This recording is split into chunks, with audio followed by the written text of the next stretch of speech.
cet après-midi sur les Congo est à nous. Merci encore une fois. Chers amis, nous allons devoir parler de ce que Donald Trump a dit au président Tshisekedi à travers ses émissaires, ces hommes de main qu'il a utilisés, les hommes qui ont prié pour Donald Trump quand il a pris le pouvoir. Ce sont parmi eux qui sont encore venus, vous voyez.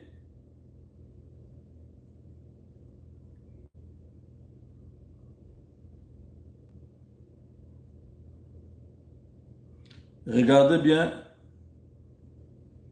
je ne sais pas si derrière la photo il y a beaucoup de gens. Vous voyez, ceux qui sont là, l'homme qui est arrivé à Kinshasa hier est aussi sur la photo, mais c'est un peu, il y a beaucoup de gens, je ne saurais pas trop vous pointer.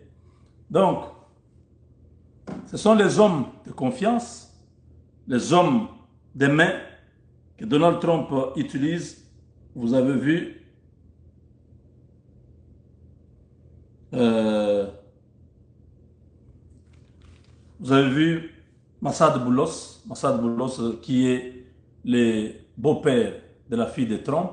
C'est des gens comme ça que Trump utilise, les gens qui sont proches de lui, les gens qui ont sa confiance, les gens qui sont capables de pouvoir faire le travail comme il se doit. C'est au travers d'eux que Trump communique.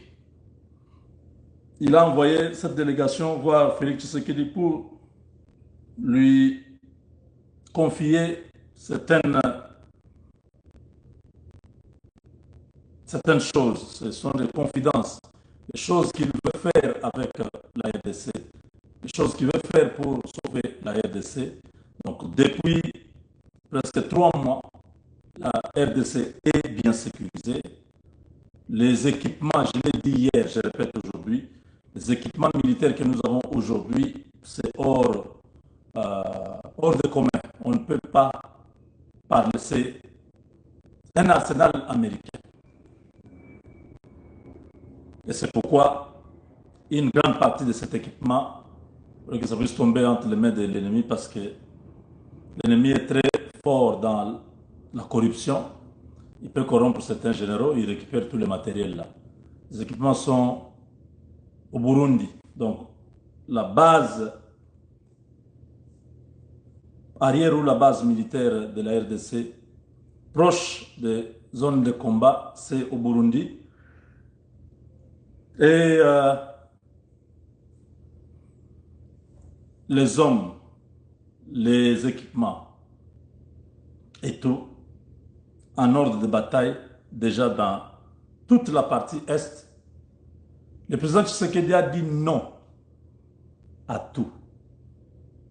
À Doha, le Rwanda est ridicule. Boulos a confronté ces individus qui ont voulu faire des chantages en quittant la salle des discussions. Boulos leur a dit non. Vous partez pour toujours et nous prenons acte. Nous allons résoudre cette crise de notre façon. Vous revenez ici, on parle, on termine. Quel est le problème? Ils sont venus avec d'autres exigences que Kinshasa a refusées.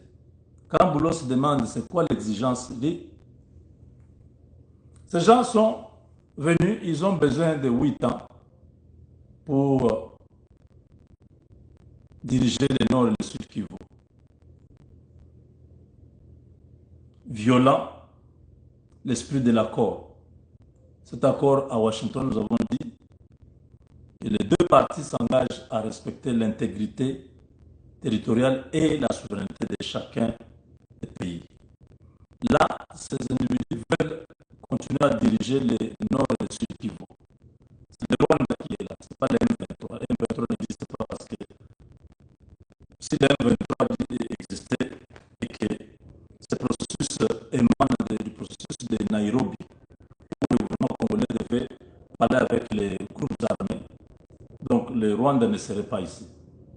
comment nous parlons avec M23, qui est supposé être un groupe congolais, mais c'est le Rwanda qui se présente.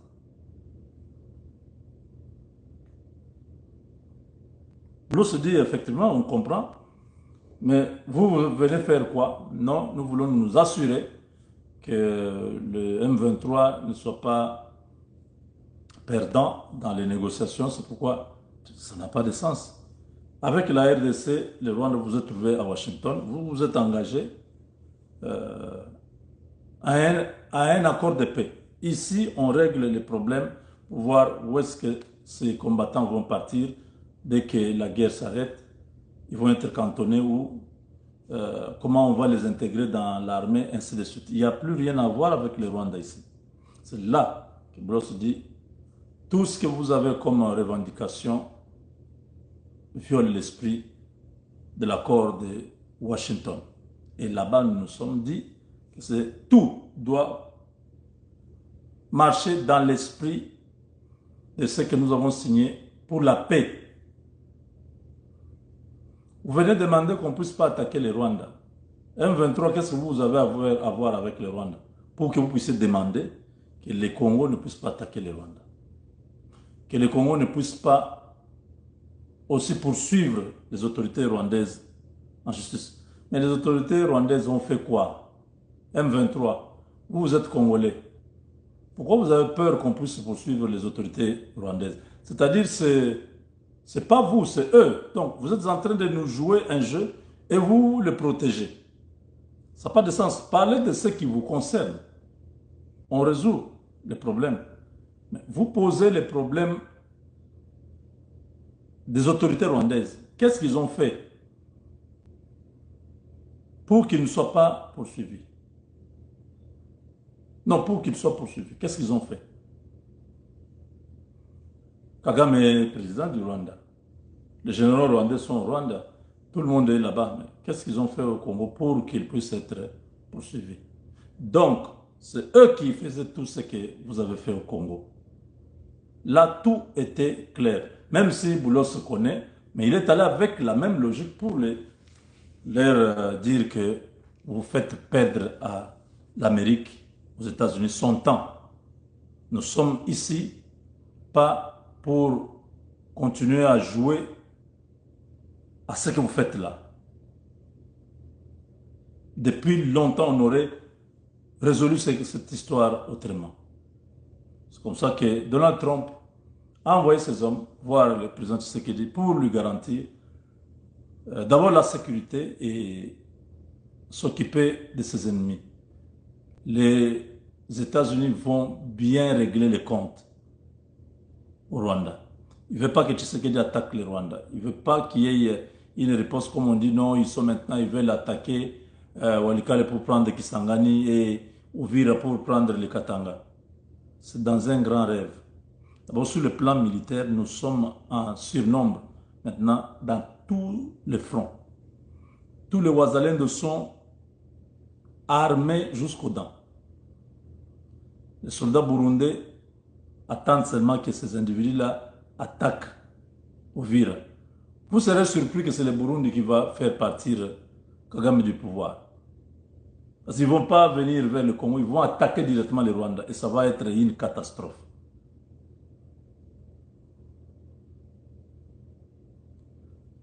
Pourquoi Trump passe à cette étape? Parce que depuis quelques jours, Trump est frustré, il est en colère contre Poutine. Il a dit que Poutine a menti, il n'a pas respecté sa parole. Poutine a continué à bombarder Kiev et d'autres villes. Poutine a pris le plus grand gisement de lithium de l'Ukraine. Et il va donner ça aux Chinois. C'est-à-dire, il va vendre à la Chine le lithium là. Vous savez que c'est ça le vrai problème. Alors, Trump, ses services secrets ont rapporté qu'il y a une grande menace économique sur les États-Unis. Il faut faire vite pour résoudre la question de la RDC, sécuriser l'investissement américain au Congo. C'est de ça qu'il s'agit.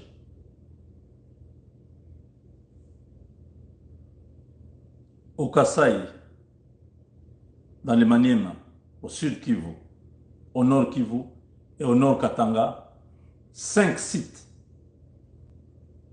où on a répertorié, on a trouvé le lithium en grande quantité. Et le plus grand gisement est à Manono. L'entreprise américaine Cobalt Metal a fini pour parler avec AVZ. Il a payé l'argent qui a été bouffé par le conseiller à la présidence. C'était l'argent pour les négociations, pour désintéresser une société qui devait prendre là-bas. Mais ça n'a pas été fait. J'avais parlé de ça l'autre fois. Mais maintenant, les Américains ont dit non, non, ça va. Nous, on va régler cette histoire-là.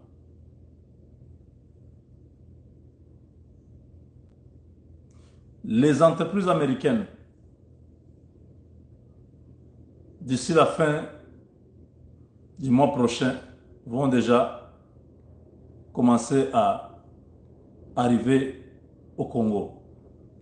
Ce ne sera pas s'installer directement, mais leurs délégués, leurs hommes, ça peut être des Congolais, Américains qui viendront pour signer certains accords, tout ça, avec différents services. Nous avons déjà dit qu'il faut éviter que les Américains se retrouvent dans une situation où ils vont regretter d'avoir choisi de travailler avec nous. Il faut qu'il y ait un canal avec la NAPI. Vous voyez pourquoi je dis cette histoire avec le ministre des Finances, Doudou Fouamba. C'est une honte. Une entreprise chinoise qui a mis sur la table 400 millions de dollars pour construire le deuxième barrage à Mbujimaï, Tchala 2, et construire à côté de la ville une grande cimenterie dans les Kasaï. Doudou Fouamba bloque ces équipements-là qui sont déjà sur le territoire congolais, à Lubumbashi. Il refuse de libérer ces équipements parce qu'il a besoin qu'on puisse lui donner sa part. Vous imaginez quand on vous parle, non, ce projet c'est 400 millions, plus les à côté, ça peut aller jusqu'à 1 milliard. Il se fait une idée, il dit, ah, ces gens ici, il faut que j'aie ma part ici. Monsieur, ce n'est pas tous les jours qu'on doit manger. Vous êtes là depuis plus d'une année. L'ombre de toi-même. Même le FMI, tout le monde ne veut pas de toi. Tu as fait stagner la progression qui était laissée par Nicolas Kazaka. Aujourd'hui, le pays, on tourne en rond. Même le budget n'est pas ce budget-là qui a été voté. Les assignations, tout ça, il n'y a que la DGI qui est capable de faire au-delà des assignations. Aucune réforme au niveau du ministère des Finances.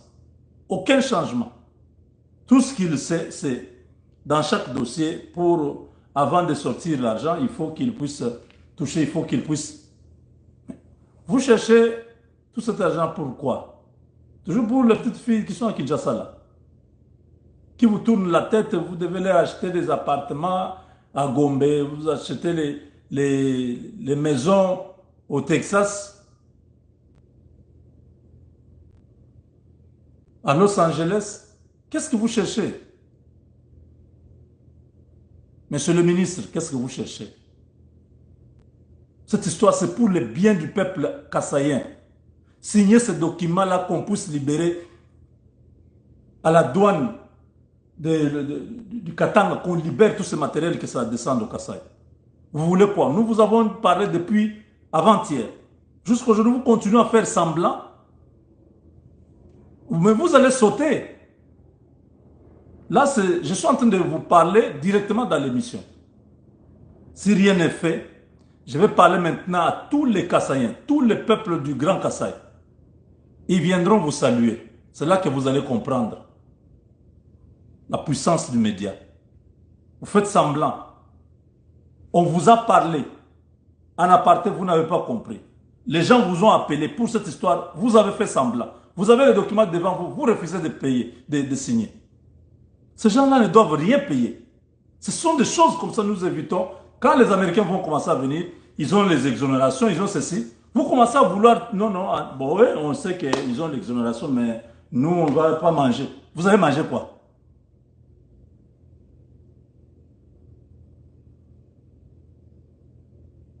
Mes frères, qu'on puisse nous débarrasser de tous les fruits qui sont pourris dans le gouvernement. Des gens qui ne veulent pas le bonheur du peuple. Mettez-les de côté.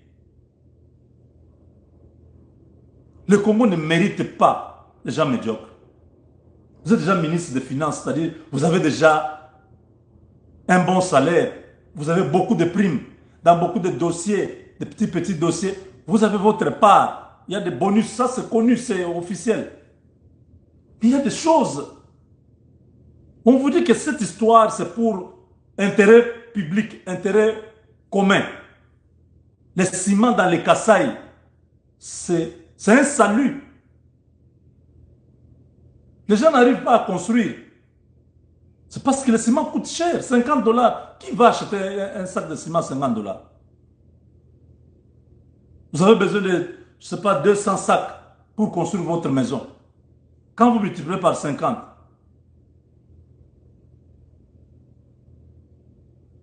qui peut avoir 100 000 dollars pour faire ça? Mais si nous avons des ciments sur place, ça peut se vendre à 3 dollars, 4 dollars. Parce que c'est la terre, c'est le calcaire, c'est les pierres là que vous voyez partout, vers Katanda, quand vous allez vers Ngandanjiga, toute la partie, la pierre là est même partout au Kasaï. Le Kasaï est assis sur la pierre du calcaire. Ça va coûter moins cher. En Angola, à côté, c'est 3 dollars le sac de ciment. Quand on vous dit non, l'Angola est construite, mais ils ont le ciment. Ils ont le ciment. Donc, je ne veux pas que les Américains viennent trouver des gens comme Doudou Fambala. Des gens qui sont foncièrement méchants pour rien. Ce n'est pas parce qu'il y a X ou Y, peut-être dans la famille du président qui vous soutient, que vous pensez que vous devenez intouchable. Ça, c'est un projet qui va aider toute une province, pas une province, toute une région. Il y a 5 provinces dans les Kasaï, dans les grands Kasaï. Le ciment qui est produit en Mbujimaï peut aller à Lodja.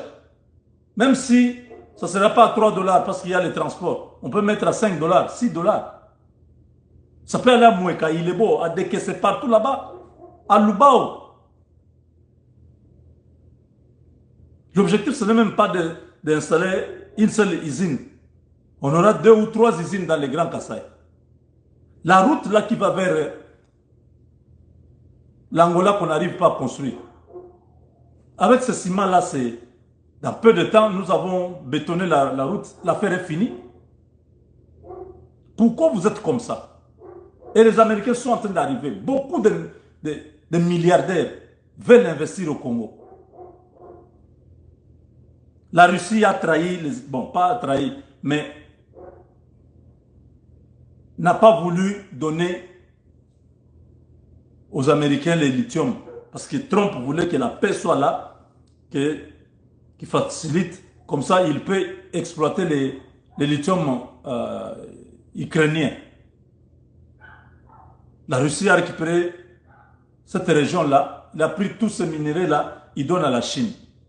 Comme la Chine maintenant dépendait de la RDC, là, c'est directement clair que Donald Trump va sécuriser tous les gisements congolais. Dans toutes les provinces que je viens de citer là, il y a le lithium. Ça va aller très vite. Kagame est fini, je vous affirme, c'est terminé pour lui. Ils sortiront tous perdants sur tout. Et lui-même, son affaire est déjà réglée. C'est une question de temps. Il a voulu la mort de Tshisekedi à plusieurs fois. Même Chiwewe, ils étaient sûrs que cette fois-ci, Chiwewe va faire l'affaire. C'est-à-dire que Chiwewe allait seulement passer avec son arme, il dit à tous ces militaires-là, on le laisse entrer, il arrive, il tire sur le président, il le tue. Il s'autoproclame président. Comme il a passé tout le temps à conspirer sur la mort de Tshisekedi, c'est la mort qui l'attend maintenant. Et Kabila, Hippolyte, eux tous vont payer très cher. Ils n'ont plus où se protéger. L'Amérique est avec nous. Qui va les protéger? Qu'ils aillent habiter la Chine. Mais s'ils sont toujours dans des pays ici, ils vont payer. Donc le message est passé. Un soutien technologique, logistique, militaire, la sécurisation du pays, tout est garanti pour la RDC. Les 27, ils sont attendus à Washington. Nous y serons. Kagame, on ne sait pas s'il viendra, mais c'est les 27, nous attendons tous. Nous serons à Washington pour vivre ces moments historiques où notre pays quitte un État vers un autre État, où les choses vont être meilleures pour les générations qui sont aujourd'hui et qui vont venir. Avec Dieu, nous vaincrons.